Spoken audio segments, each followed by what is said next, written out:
Live Isn't this pre-recorded? Shut up. from his bedroom.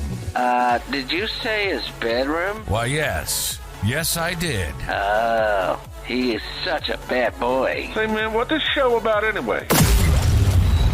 Politics. Religion. Say what?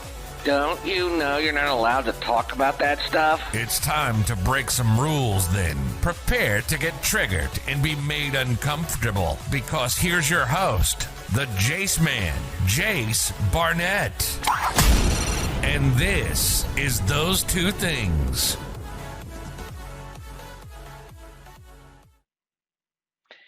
Hello, everyone, and welcome to the Notorious RBG edition of Those Two Things. So, in this episode, what I wanted to do was talk to you guys about the passing of Chief Justice Ruth Bader Ginsburg and the upcoming impacts on the election. So, those are the things that we're going to dig right into today. But before we get started, I did want to express my sincerest sympathies and condolences to the Bader Ginsburg family. Whether you agreed with her ideologically or not, whether I agreed with her ideologically or not, is sort of irrelevant. The fact of the matter is, we all know what it's like to lose a loved one who is close to us, and it's an unpleasant thing for everyone. And so, I first wanted to express my condolences and sympathies to the Bader Ginsburg family, and just say that. Yeah, you have my sympathies, you have my thoughts and my prayers, and hopefully you guys are able to come together as a family. The friends who care about her, hopefully you guys are all able to come together and celebrate her life, but also comfort one another. And so hopefully you're able to do that. Now, with that being said, I did want to talk about again her career very briefly, but I also wanted to talk more importantly in terms of what we do on this show, the impact on the election and modern day politics. So we're going to dig into those things, okay? So having said that, let me just say that, again, whether you agreed with Ruth Bader Ginsburg or you didn't agree with Ruth Bader Ginsburg, I think there are things about her that just about everyone could find something to like or respect. One of the things about her that I liked and respected is the fact that she wasn't afraid to be controversial. She wasn't afraid to be outspoken. And I respect that because I believe that's a characteristic that I share with her, and I believe it's something I pride myself on. This show, is an example of that because, again, I am outspoken and I don't worry about who I offend. I never mean to offend anyone, but if you are offended, I usually figure that's your problem, not mine. Now, I believe there is some pushback on that because you'll also hear me talk about human decency and being kind and polite. I believe that's true too. So I think that political correctness is foolish, but I also think that mistreating people and belittling people and talking down to people without having any consideration for their feelings makes you a douchebag. Okay, and I believe that you can get along with people who are different than you and who think differently than you and feel differently than you do. And again, I think that's something that Ruth Bader Ginsburg and I have in common, because you could look at her friendship with, of course, Chief Justice Antonin Scalia, how they had this crazy, crazy close bond and this really tight, intimate friendship. At the same time, they were about the two most polar opposite members of the Supreme Court. I'm not sure they agreed on anything other than the fact that they had mutual respect and admiration for one another, and that might have been the only thing that they agreed on. But in spite of that, they were able to forge a pretty powerful friendship, and they treated one another with respect, and that's something that, again, I think shows that even if you are disagreeing with someone to the nth degree, that doesn't mean you have to come out and attack them or hate them or act like they're the enemy. You don't have to do that. And that's where our country is. And it's sad. And I think there will be more of that with her passing. I mean, I hate logging into Facebook and listening to each side attack each other and act like we cannot stand each other. And it's not really that we act like it. We literally right now can't stand each other. And I think we're going to see that elevated to a whole nother level now, which is kind of sad, especially considering that she was an example of someone that showed you can actually get along well with people who you vehemently disagree with. So I think it is sad, but I think it's pretty much inevitable. We're going to see division, crazy, crazy division right now, and really because of the impacts on this election and going forward. And so that's an interesting thing. If you look at Ruth Bader Ginsburg's career, the notorious RBG, one of the things that I think that most of us can agree on, whether we agree with or disagree with her, is that she had a tremendous impact, monumental impact. Uh, she kind of actually became a celebrity over recent years, which is unheard of for Supreme Court justices. Now, obviously, we are in a different time than we have ever been in before, with social media and the ability for everyone to find a degree of celebrity, including people who have no talent. Look at most of the people who broadcast on YouTube and Facebook, perhaps myself included, although I think I have tremendous talent, but I'm a little bit biased. Having said that, though, we live in an age where information is so readily available. And so it's easier for chief justices to have exposure to the public than was ever possible in the past. So there's some of that, but there is also an element of the fact that she did have undoubted charisma, and again, that willingness to be controversial, that willingness to be outspoken, that's going to attract attention to you, whether you want it or not, whether people like you or they don't.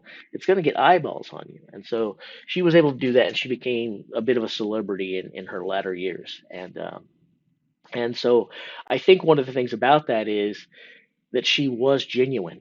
She was the real article. Whether I liked her again or I didn't like her, whether I agreed with her or I didn't agree with her, it's irrelevant. You had to respect her impact. And the reason that she made such an impact was because she was willing to stand alone. I dissent has become the Ruth Bader Ginsburg motto.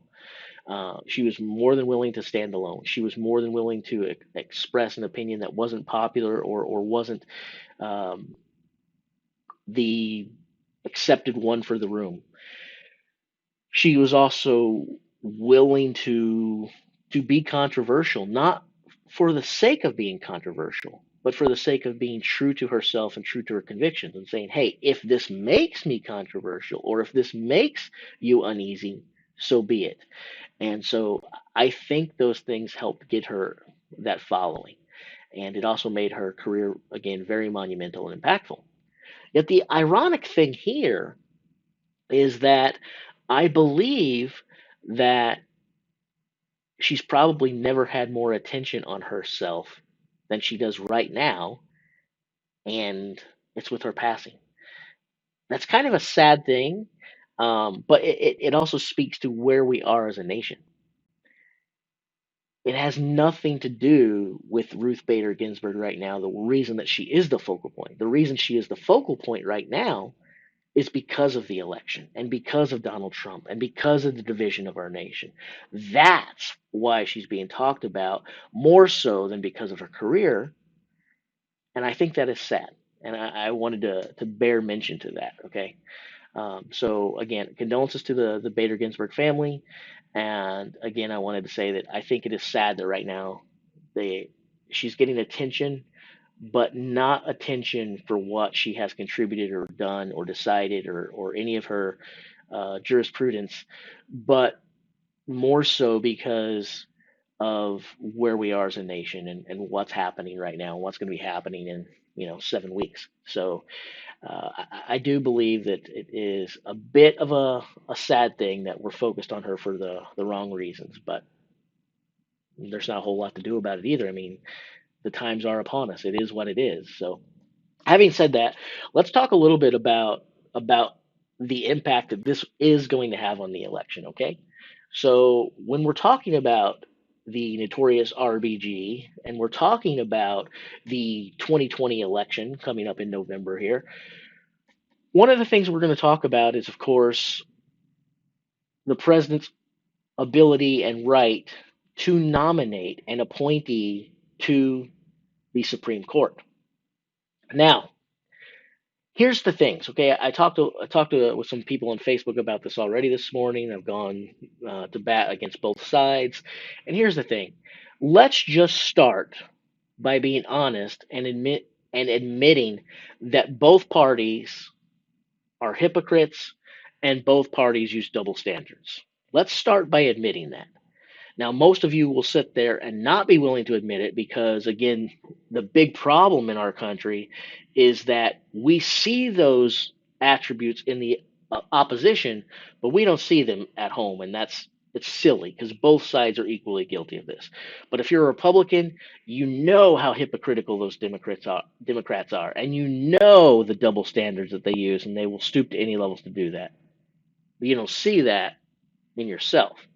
And when you reverse it, the same thing happens. The Democrat will say, "Oh my gosh, the hypocrisy of the Republican Party is hurting my head."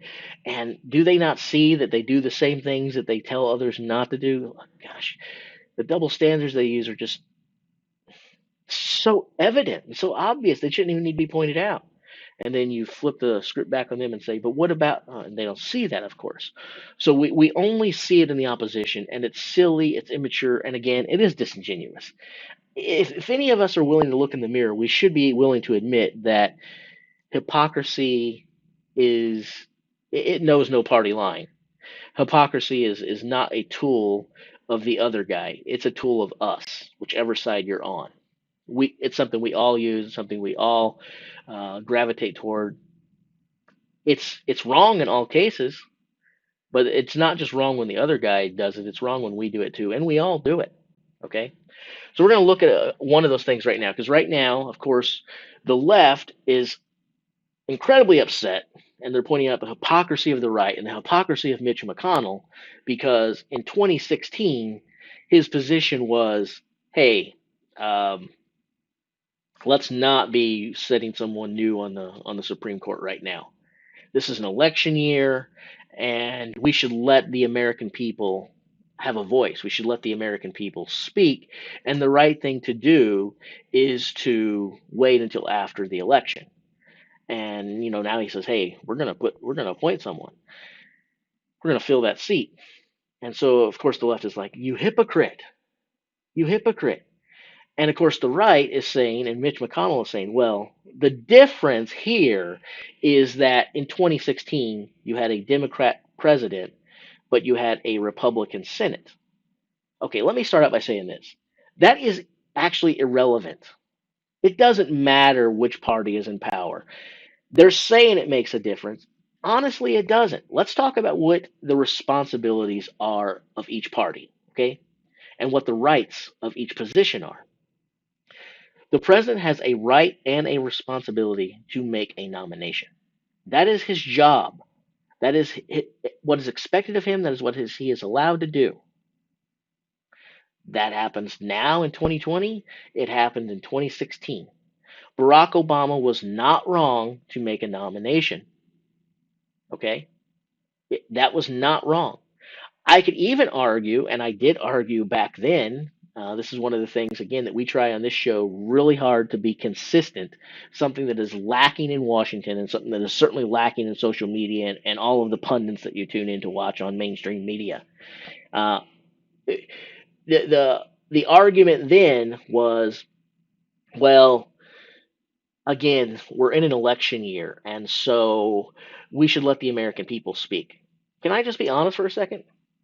The American people did speak when they elected the President of the United States. They already spoke. And a presidential term is 4 years, not 3. The fact that the president is making a nomination in year 1 of his presidency or year 4 is irrelevant. It doesn't matter when it happens. It could be on his first day of office, it could be on his last day of office. His reign is 4 years.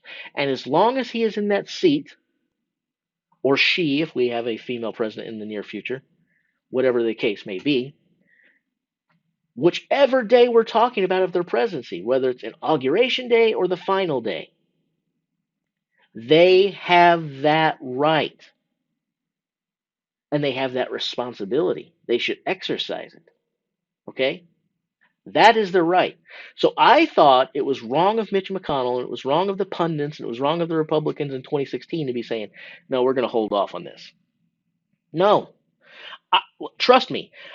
I speak out against the tyranny of the judicial system and the fact that it has been used as a legislature for the longest time now, uh, more than most. It bothers me.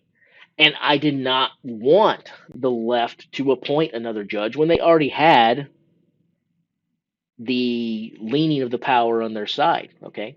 I definitely didn't want to give them more. But whether I wanted it or not, that was also irrelevant. It doesn't matter how I feel. It doesn't matter how you feel. It doesn't matter how Facebook feels. It doesn't matter how Fox News feels. It doesn't matter how CNN feels. It doesn't matter how Washington feels. Our feelings don't matter. What matters is the law of the land. And the law of the land says the president has the right to make that nomination. Then the Senate has their own job. And their job is to vet that candidate and either confirm them or not confirm them to the U.S. Supreme Court. So Chuck Schumer was saying in 2016, hey, whether you confirm him or you don't confirm him, let's bring it to a vote. Give Judge Garland his time and give him a hearing. And if you confirm him, great. If you don't, great. And Mitch McConnell was like, no, no, no, no. The American people deserve to have a right to have their voices heard. And again, to Mitch McConnell, I would say, they did have their voices heard. It was called electing Barack Obama to the U.S. presidency. Did I vote for Barack? I did not vote for Barack. Does that matter? No, it doesn't matter. He was in that seat. That is his right. The American people were heard. He was elected. That's the way it works. And his presidency, he had an 8-year presidency, but he was in a 4-year term. He was in the 4th year of that term. But it doesn't matter. It's not like he lost the election, or of course he couldn't because he'd already served 2 terms. But it's not like his term was over and now Donald Trump was entering the discussion. No, he was the active sitting president. It was his right to make that nomination. We can't take that back from him. Now, why was Mitch McConnell singing that? Why were the pundits singing that? Why were Republicans sitting there saying, "Yeah, that makes sense. Yeah, that makes," because it benefited him, because it benefited them. That's why. Let's be honest about it, and not be disingenuous. It had nothing to do with the fact that it was an election year. It had to do with the fact that it was an election year with a Democrat sitting in office. And he was a Republican senator who didn't want a Democratic appointee. Fast forward to now, same thing's going to be happening. The left is going to be saying, hey, hey, hey, hey, you guys said 4 years ago to let the people speak and let the people have their word. And yeah, the people need to have their word. And so, it's not fair, it's not right to go ahead and do this vote. You know what? It is fair and it is right because that's what's supposed to happen. It's what should have happened back then. This is why I am so glad that I'm an outspoken guy who is consistent, who does deliver what he feels and doesn't worry about how other people feel, and that I speak out on things whether it benefits me or hurts me. Is because I don't have to worry about a news article coming up that changes my position. And that's the corner that people like Mitch McConnell and most people back themselves into by taking a position that is timely and benefits them now because it may not benefit you later. In this case, the dialogue doesn't. The dialogue doesn't benefit him later now when we have a Republican in office, Donald Trump, and we want to make a nomination and we want to do an appointee. Well, now we're not saying the American people need to have spoken. We're saying, well, the American people did speak. Donald Trump's in office, and we have a Republican Senate. Well, the American people spoke before too, and that the fact that we have a Republican in the presidential office, and the fact that we have a Republican Senate, he is now saying that was the difference. Now, he also has said, I saw news clips last night and again this morning where he was saying, he said the same thing back then. And there might actually be clips. I'm not going to say the man never said that, but he suggested that he never said that uh, that we shouldn't make a nomination because it was an election year. Well, I have seen the clips, Mr. McConnell. Yes, you did. You didn't mention, again, I'm not saying you never mentioned. I don't know if you did or not. And I'm not willing to get out here and say, he never said. And then, of course, someone says, boom, here you go, Jace. But I can say for him to say that he never said we need to hold off and wait until after the election to do this without mentioning the fact that there was a Republican Senate, that's fictitious. That's false. I've seen more than one clip where all he mentioned was the fact that it was an election year. He didn't mention the fact that we had a Republican Senate. And I will also say this. He's saying that now because, again, it fits the narrative. It helps. It benefits his side, right? But I would also say this. That's, again, irrelevant. It doesn't matter. Which party is in the Senate and which party holds the presidential office does not change the rights and responsibilities of each person doing their job. The president has the right and responsibility to nominate someone for that seat. The Senate has the right and responsibility to vet that candidate and either confirm them or deny them. That doesn't change based upon whether the ruling party is the same as the party that is the president of the United States or not. There's no verbiage anywhere. You're not going to find anything in the law that supports the concept that when you have a Republican in the presidential seat and a Republican in the Senate, then yes, this should happen in the election year. And when you have a Democrat who's president and a Democrat running the Senate, yes, you should do that. And when there's any kind of mismatch there, we shouldn't be voting. That's ridiculous.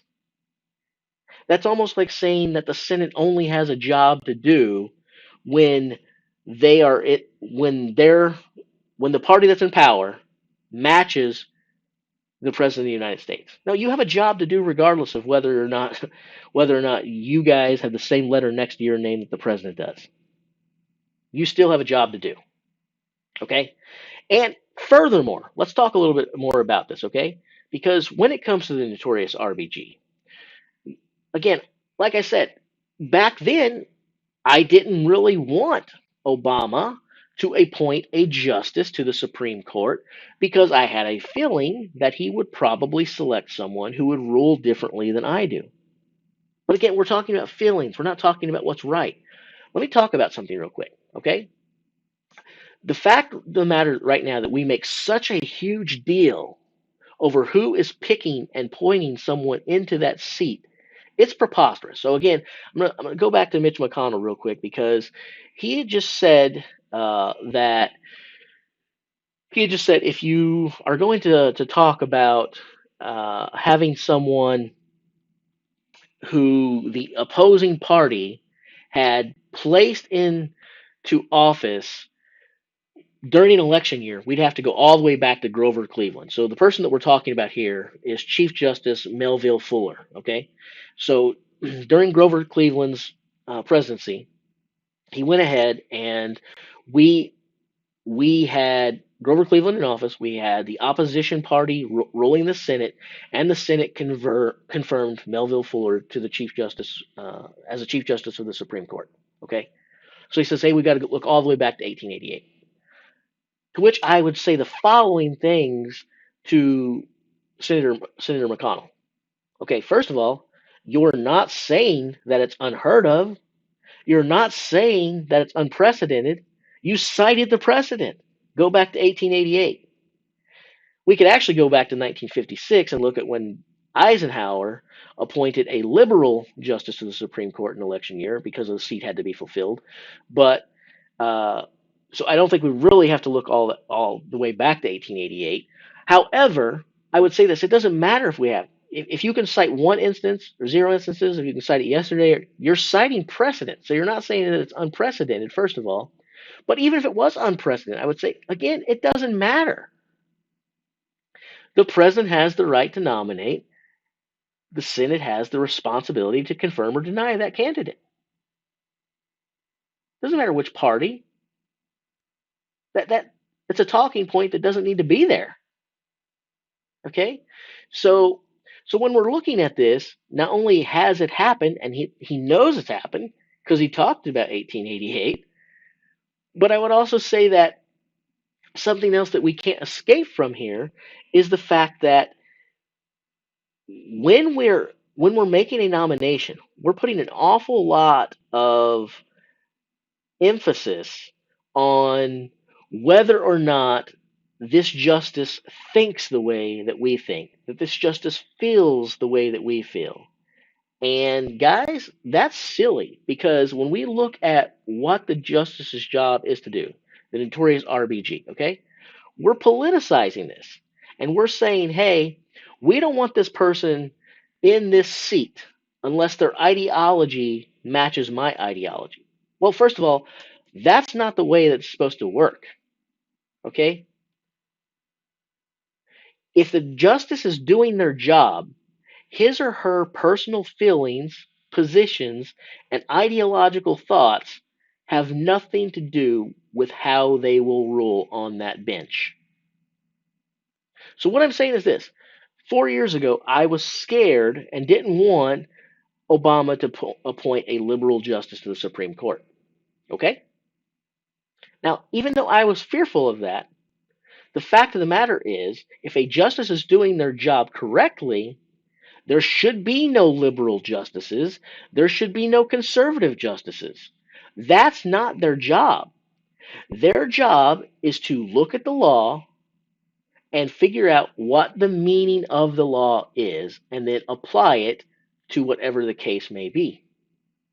Their job is to interpret the law, interpret the meaning, let us all know, hey, this is what you can and you can't do, based upon not their thoughts and feelings, not their political positions, but on the written law, the meaning of the word. That's their job, to rule on what it says and what it means, not on how they feel about it or whether they agree or disagree with it. What I'm telling you is this, is that if you feel that you are a conservative, ergo, you're going to find a conservative judge to put on the court, you're already doing your job wrong. The same I would say to the opposition. If you are a liberal president and you're going to find a liberal justice to fulfill that seat, you're doing your job wrong because you're looking to put a justice on the bench that you think has bias and will rule according to their bias. That would not qualify that judge for that position. That would disqualify that judge for that position. A judge that does their job properly should look at things and say, okay, here's how I feel about this. Guess what, self? Doesn't matter. Doesn't matter at all. I know my feelings, I know my thoughts, but they're irrelevant. All that really matters is, what does the law say? What does the law say? And if the judge does that, they are qualified to do the job and they are doing the job properly. Once they start putting their own thoughts, feelings, and opinions in there and then applying that to the law, they're off. A judge's position shouldn't be politically motivated. It also shouldn't be ideological. The judges are humans, so trust me, they have ideologies. Trust me, they have a political bent, one way or the other. They have a bias because they're human beings. They certainly aren't infallible. They will tell you these same things. But a good judge should also tell you that they are aware of that and they know that that should bear no credence on their judgments. Because it shouldn't.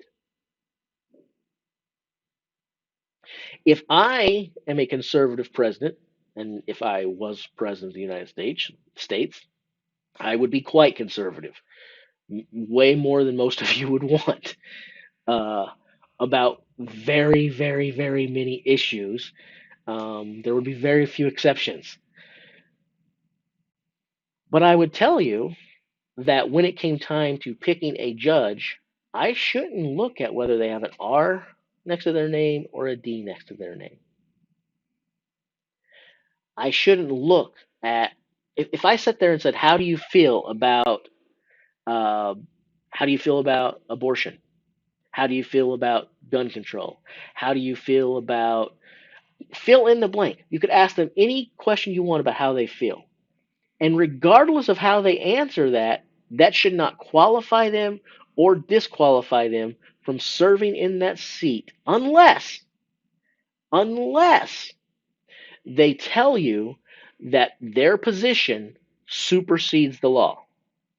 Or you can point to their judicial track record and see where they have ruled on things based upon how they feel versus what the law says. If you can show through their own testimony that they rule according to their bias or that they have ruled according to their bias, then yeah, you have every right to say, no, you are disqualified from this position. But to hear that they feel differently about a topic than you do does not disqualify them. And to hear that they feel the same way that you do should not qualify them.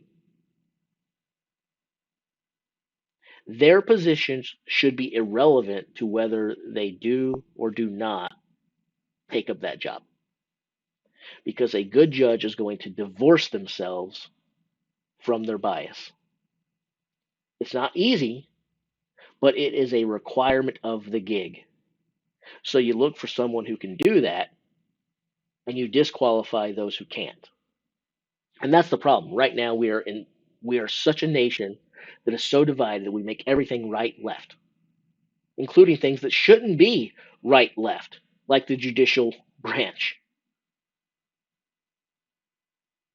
And we want the judges to take positions.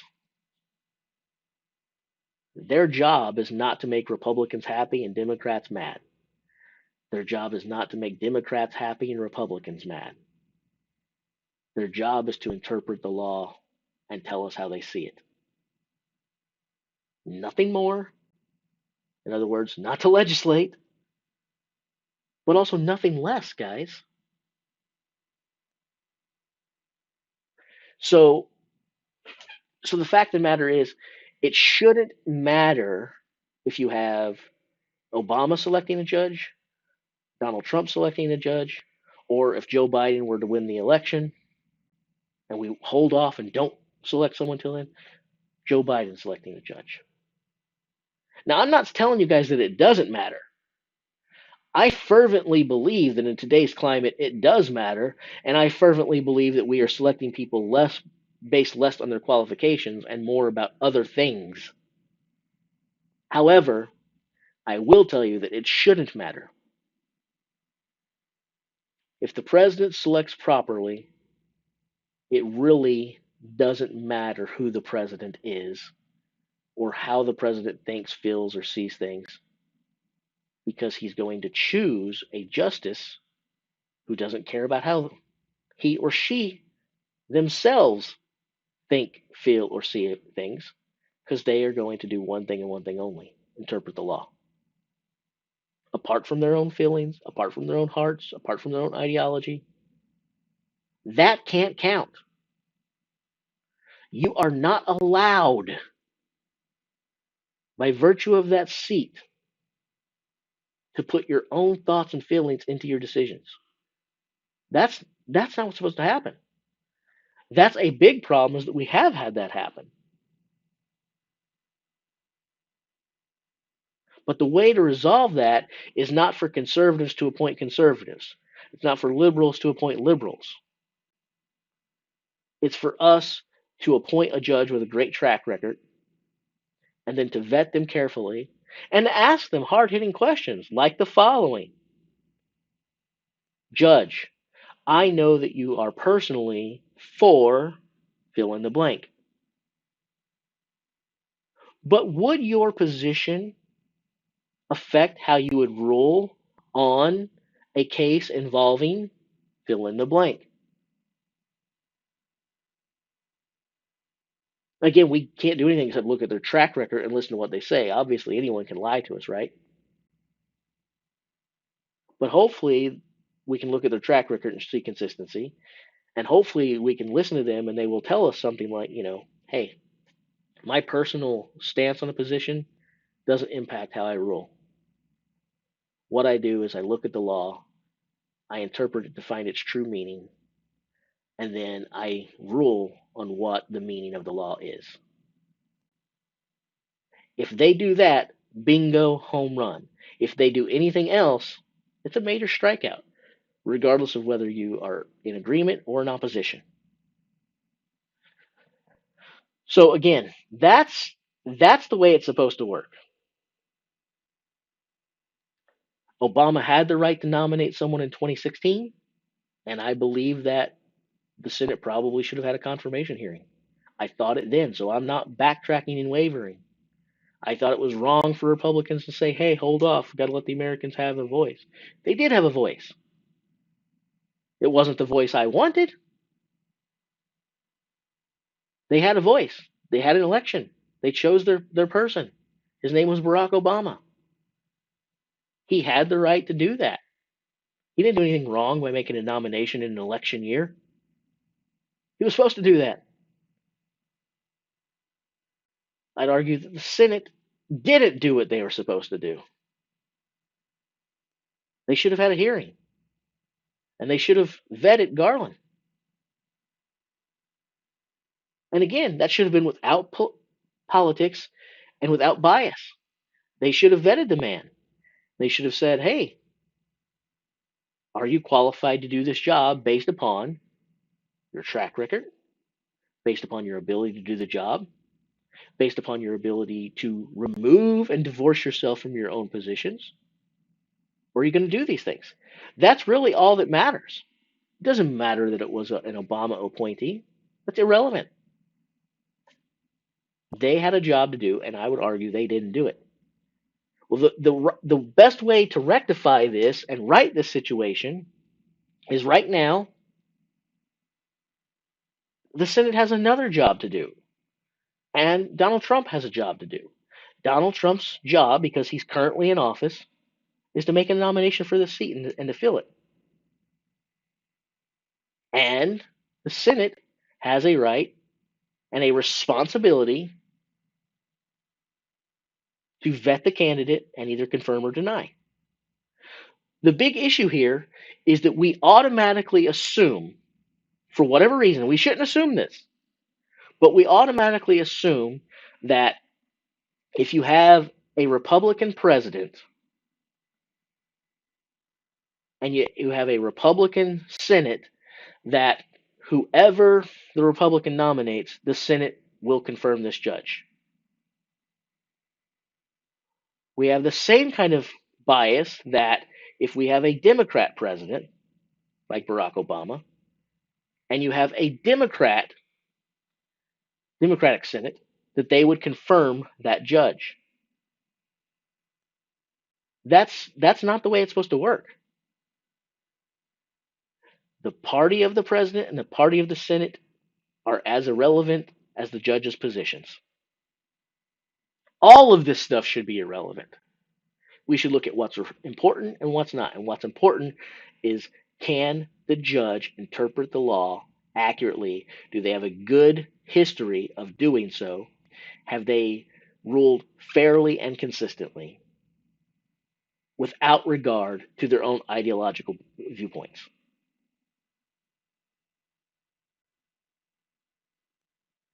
If you are a Republican in office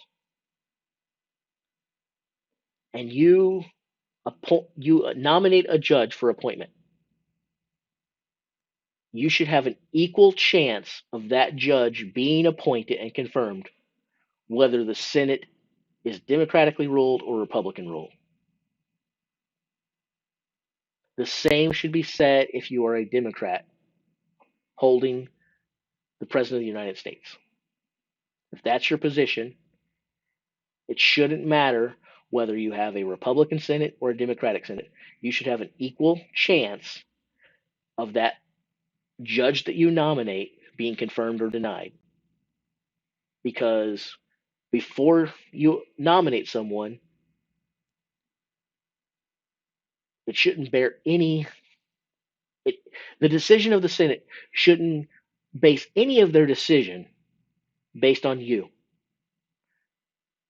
You are not nominating yourself to the Supreme Court.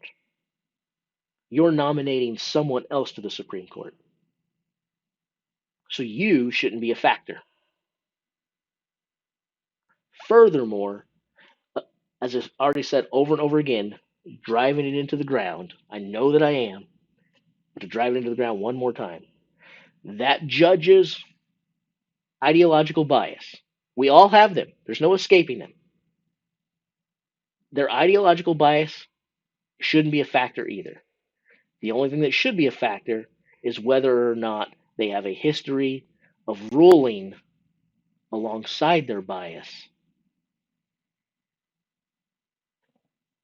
If a judge can tell you, this is my position, but the law supersedes my position, that's a good judge. That's a good judge, whether they have an R or a D next to their name. And if a judge tells you, well, I know the law says this, but I feel this, so I'm going to rule with my heart, that's a bad judge, whether they have an R or a D next to their name. Whether they feel the same way that Jace does or the opposite that I do. If they tell you they're going to rule based upon their heart and not based upon the letter of the law, they're not doing their job and they're unqualified for that position. If they tell you that they'll ignore their heart and rule based upon the letter of the land, that's a great person to have in that position. Whether their thoughts mirrors the Senate's or is differing from the Senate's, whether their thought marries the President of the United States or differs from the President of the United States. We have had presidents who have appointed judges to the Supreme Court who have a different ideological worldview than they do. And that's okay. I'm not saying that's what should happen. I'm not saying that's what shouldn't happen. I'm saying it shouldn't matter. The person you select, you shouldn't have to look at what letters next to their name or how they feel about a topic. Doesn't matter. It didn't matter in 2016, or shouldn't have mattered in 2016. Shouldn't matter now. And if I'm arguing that they did the wrong thing in 2016, which I am, you might say, well, now the Democrats are saying, well, they did it to us, so we have to do it to them. That's the last thing I want to speak about. This is going to be my closing topic for this Notorious RBG edition of Those Two Things. That's how we've been doing politics in this country for the last couple decades. That's that hypocrisy, and they did it to us first, so we're going to do it to them. That's not how you govern. It's not supposed to be how you govern. That's what we do in Washington. That's what we as the American people do on social media. Well, this person did it to me first, so now we got to do it to them. No.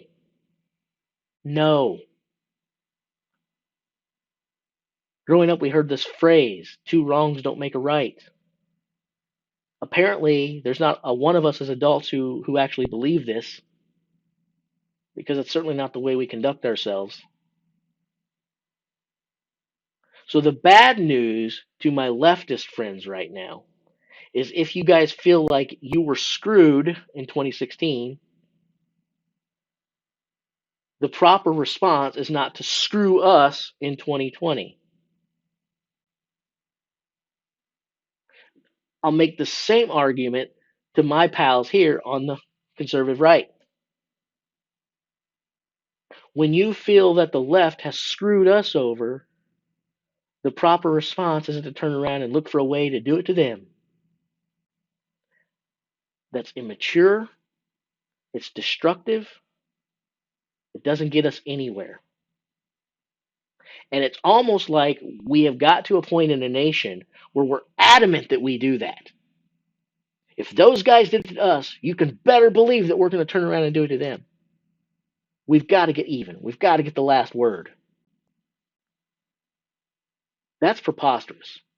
If we want to govern accordingly, and if we want to govern properly, we need to look at what's right, what's wrong, and we need to act in accordance with what is right. Whether our opponents did it or not doesn't matter. Someone has to right the ship at some point. We can't all be on a race to the bottom, which it seems like we are. Nobody wants to be the bigger man. The Republicans don't want to be the bigger man. The Democrats don't want to be the bigger man. They're all focused on how the other guy did them wrong. So now we got to pay them back. No, we've got to overcome that thinking. That's very weak-minded. We have to look at things and say, what is right here? And if right works against you, so be it. Take a stand and decide today is the day to do right rather than tomorrow. We're all waiting for the other guy to go first on that. You guys be the first people to be the bigger man, and you guys be the first people to do the right thing and act in principle. We're not going to do it. Someone's got to do it. And so, if you are on the left, and if you do feel like you were screwed in 2016, I'm not saying that you weren't. Again, I'm not saying that you were. Again, it shouldn't matter in terms of whether or when I say it shouldn't matter, it does matter if you got screwed or not. What I would say though is it shouldn't equal being screwed based upon the fact that Obama nominated a judge for the job. Garland as a conservative, we should not have looked at Obama's selection as an FU to me or an FU to all of us. Whether we did or not, it's in the past. We can't do anything about it. And I would suspect that a lot of us felt like that. Well, shame on us. If you want to use the shame on you finger, go ahead. If you want to say we screwed up in 2016, okay, we screwed up in 2016. That doesn't mean you guys should screw up now.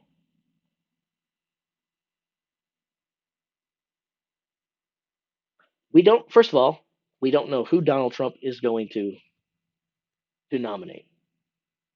We have a list out there, but we don't really know who we would select off that list. And you can't act as though every single person that is on the list is unsuitable for it for the simple fact that they're on his list. If it's his list, it's a bad list. That's not proper. That's not right. And that would have been improper in 2016 to do to Obama as well. Well, if Obama's picking them, they must be bad. No. That person who gets nominated has a right to be vetted. And the Senate has a responsibility to do that vetting. And then confirm or don't confirm.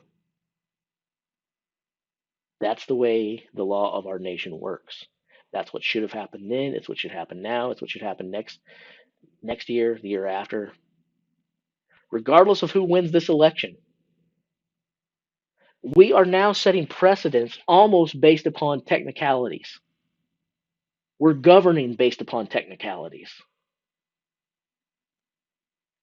And it's so stupid, and again, it's so destructive and dangerous, especially for the future, because we put ourselves in a position where, again, 8 years from now, something happens where the switch is flipped, and it's the other people's time to go. It's payback time now. No, the government's not supposed to be about payback time. Selecting justices to the Supreme Court is not supposed to be about payback time. And dare I say that if you are a judge awaiting nomination for this position,